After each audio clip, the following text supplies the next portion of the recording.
دنیا بھر میں جی ایکسپریس نیوز کے ناظرین کو اپنے نیوز کاسٹر مجزین حسین بلال کی طرف سے السلام علیکم۔ رخ کرتے ہیں جنگ کا جہاں رواں ہفتے قتل ہونے والی 9 سالہ شازیہ کی رہائش گاہ پر تعزیت کے لیے لوگوں کی آمد کا سلسلہ جاری ہے۔ امیدوار قومی اسمبلی الحاج نظر سیال کی ٹیم بھی شازیہ کی رہائش گاہ پر پہنچی ہے۔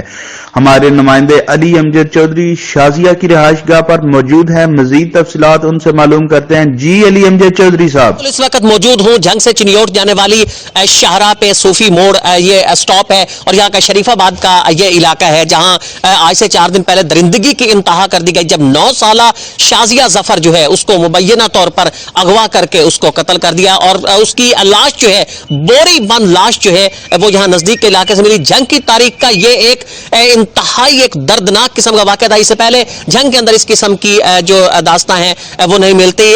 حلقہ N114 سے قومی اسمبلی کے امیدوار، حلقہ N116 سے قومی اسمبلی کا امیدوار حاجی نظر عباس سیال صاحب، ان کے مینیجر صوبیدار نواز صاحب بھی یہاں پہنچے آج تعزیت کے لیے، وہ بھی میرے ساتھ موجود ہیں۔ اس کے ساتھ شازیہ کے والد جو ہے ظفر وہ بھی میرے ساتھ یہاں موجود ہے۔ نواز صاحب سے میں پوچھوں گا کہ سر اس ظلم کو کس نگاہ سے دیکھتے ہیں؟ جنگ کے اندر اس کی تاریخ پہلے نہیں ملتی، یہ تو ایک نئی تاریخ جو ہے درندگی کی رقم ہو گئی ہے جہاں۔ عظیم صاحب بہت بہت شکریہ۔ مجھے یہ آج کا دکھ جتنا محسوس ہوا ہے یہ کہنے میں تو حق بجانے میں ہوں کہ لوگ کہتے ہیں کہ جو بیٹیاں ہیں وہ سب کی سانجھی ہوتی ہیں، لیکن جو ظلم اور بربریت کی انتہا کی گئی ہے اس سے معاشرے کی جو ہے وہ شرما جاتا ہے۔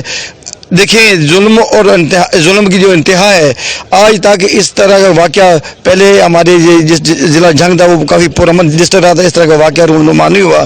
تو اس طرح کے واقعات جب تک لوگوں کو سخت سے سخت سزا نہیں دی جائے گی تو اس طرح کے واقعات رونما ہوتے رہیں گے۔ آپ مثال کوٹ کر سکتے ہیں چونیا اور قصور کا جو واقعہ ہوا ہے اس میں مسلمان کو قرار واقعی سزا ملی ہے اور وہاں انہوں نے کافی اس حد تک جو اپنے اسٹرگل کی اور کامیابی حاصل کی ہے۔ گفتگو آپ نے سنی صوبیدار محمد نواز صاحب کی، ان کا یہ کہنا تھا کہ وہ مکمل طور پر اس خاندان کو مالی معاونت بھی فراہم کریں گے قانونی معاونت کے حوالے سے۔ ان کا ساتھ یہ بھی کہنا تھا کہ جو مجرم ہیں ان کو جلد سے جلد گرفتار کیا جائے۔ جی